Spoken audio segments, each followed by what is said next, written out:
Площадь как бы разделена на две зоны. То есть здесь вот аллея, зеленые зоны, так вот, значит, скамеечки, светильники, фонари.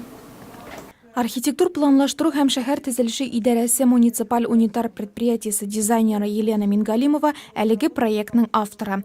Һәм әйтергә кирәк, аны төзегәндә нурлатлыларның да теләкләре исәпкә алынган.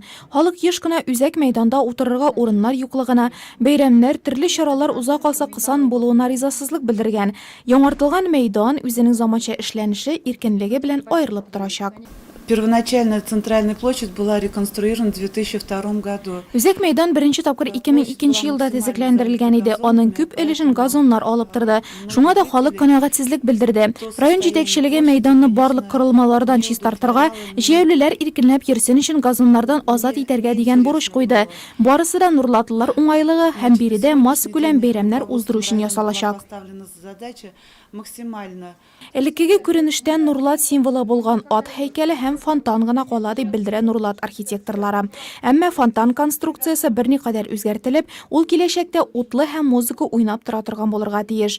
Ә менә бу әлемнәр астында мультимедияле экран барлыкка киләчәк.